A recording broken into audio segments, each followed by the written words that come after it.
Como a vida é bela e como é dinâmica e instável a política. Até o meio-dia de ontem, havia no cenário um falso titã que posava olímpico como vencedor antecipado da mãe de todas as batalhas. Ao seu lado, um partido que, com a conivência tardia de amplos setores, tentava esconder o pior da sua história: a corrupção do governo Lula e a incompetência do governo Dilma. A sociedade parecia absorta e alguns tentavam fazer crer que as eleições de 2022 já estavam definidas.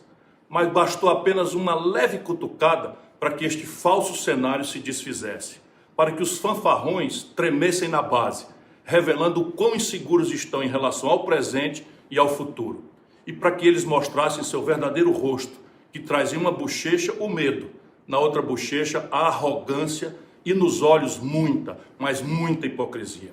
Vamos aos fatos. Eu disse de passagem numa entrevista que, vendo os fatos de trás para diante, tenho hoje a convicção de que Lula foi um dos principais responsáveis pela queda de Dilma.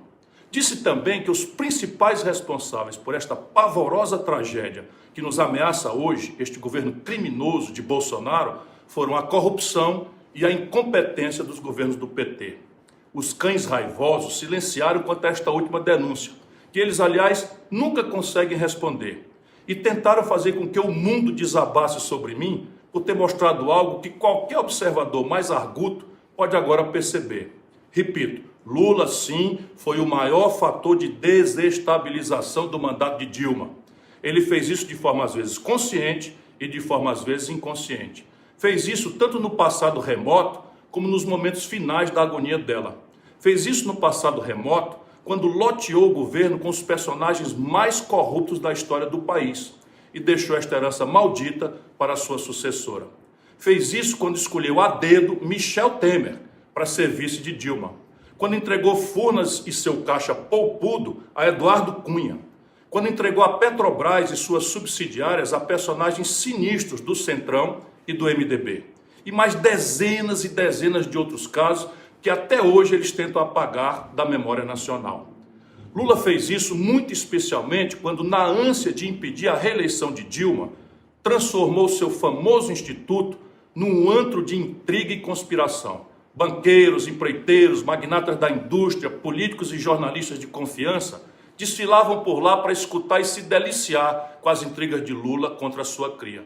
Continuou fazendo isso quando, no início do segundo governo, voltou a criticar publicamente Dilma, dando gasolina e fósforo para os que queriam incendiar o seu mandato. E assinou o atestado de óbito do governo quando, nos estertores da sua presidência, sugeriu que ela desse a coordenação política ao vice Michel Temer. Em suma, deu faca e queijo àquele que mais lucraria com a queda da presidente. Colocou simplesmente a raposa tomando conta do galinheiro.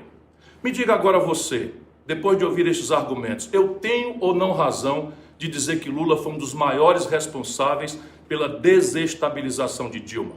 Que ele ajudou a queda da sua ex-protegida por egoísmo, imprudência e uma sequência indesculpável de movimentos erráticos?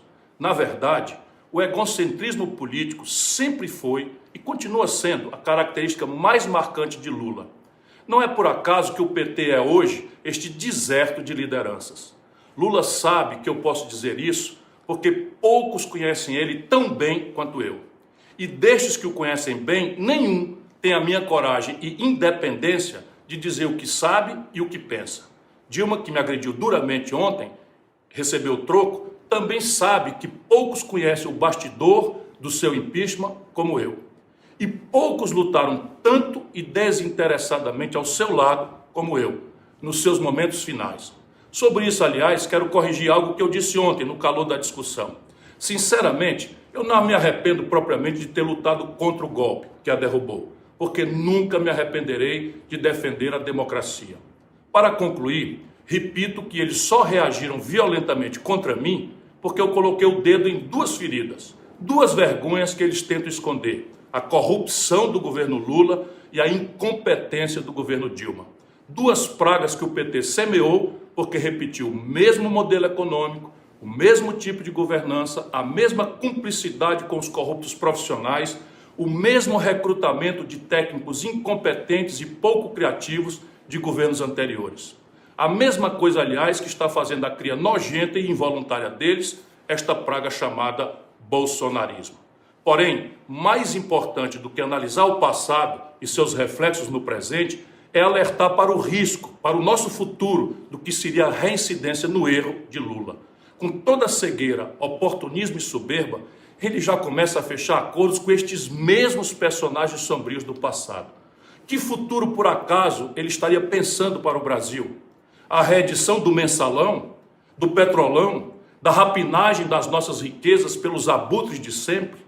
Por isso, sofra o que sofrer, eu não deixarei um só minuto de combater os erros do PT e os erros de Bolsonaro.